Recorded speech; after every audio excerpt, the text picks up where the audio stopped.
Nagsimula na naman kaming lumabas ng bahay, hindi para maglakwatsa o magpagala-gala at magpakasaya kahit medyo mainit ang panahon. Magde-deliver nga kami ng kaunti naming peanut butter dito sa bakery ito. Nagulat nga kami nung isang araw madami pa ito, pero nang silipin namin naubos na. Tamang-tama talaga dahil nga medyo matumal ngayon ang bintahan. Wala na kaming ibang pagdadalhan. Buti na lang umorder itong bakery ito. Kaya naman si kasama for the go. Kasama ko nga pala dito ang misis ko. Pero bago magkalimutan, nagasolina muna kami. Ko naman mga pare mga mare. Pag tumirik na naman, sigurado magtutulak na naman ako ng todong-todo. Bagnas na naman ang pawis at sigurado nakatingin ang maraming tao. Konti-konti pa, ito na lang ang content ko, ang magtulak ng motor ko. Ito nga ang misis ko, nakaangkas na. Dadaan muna kami sa Dali. Pagkatapos nga naming maggasolina, dito na kami tumuloy. Palinga-linga na naman ako.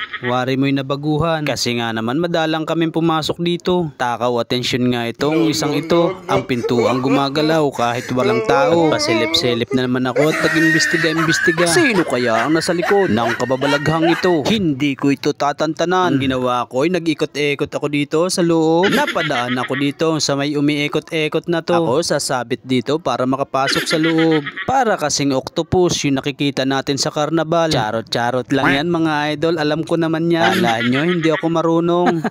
Diyan kasi sinasabit yung mga bag, papasok ka sa loob. Ala ninyo, hindi ako marunong. Wise ito boy. Sinimulan ko na nga magsilip-silip. Mga presyo dito sa Dali, mura daw. Hindi ako naniniwala. Kaya ngayon ako'y mag-iimbestiga. Parang akong taga-DTI. Nasalubong ko nga dito yung misis ko. Nagkunwari akong nagulat. Sabi ko, nandito ka pala. Pero sadya naman kaming magkasama.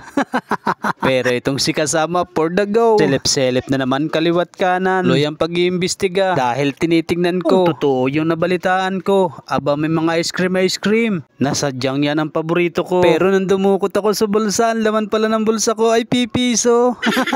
Hatian pa lang ng aking pag-iimbestiga. Oo nga na napakamura dito. Piso man yan o sentabo ang diferensya. Napakahalaga niyan sa ating mga nagninegosyo. Napansin ko rin mga idol ito sa branch na ito. Dati ay kaunti lang ang paninda pero ngayon talagang kompleto. Kaya sigurado ang mamimili mag-i-enjoy dito.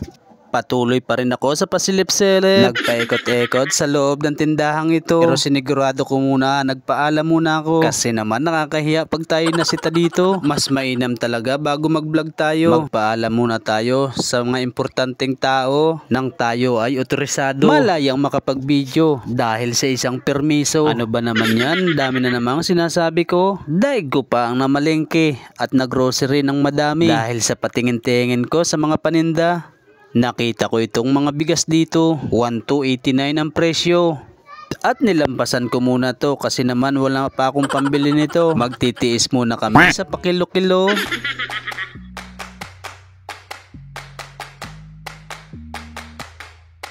Matapos kong ang maikot, ito na binayaran ng misis ko. Nung lalabas na naman kami dito, pintuan dito sa Dali, pinaglaruan ko. Hangang-hanga, natutulala. Napakagaling ng inventor ng gumawa nito. Tingnan mo ito si ate, pumasok pero pinagbuksan. Pero ako kanina kumakatok, hindi ako pinagbigyan. Kaya naman sinamantala ko na ang pagpasok ni ate, sumabay na rin ako paglabas. Paglabas ko, sumara na naman ito. Babaw na naman tayo. Pero nung lumabas yung misis ko, pinagbuksan. Siguro hindi pinapayagan ang pangit na tulad ko. Pagkalabas ng misis ko, nagsara ang pinto. Papasok pa sana ako, di na ako pinagbuksan. Charot-charot lang yan mga idol pero sadya aalis na kami. Na ako sa tindahang itong nakakaubos ng pera. Kaya pala ang pangalan nito ay Dali.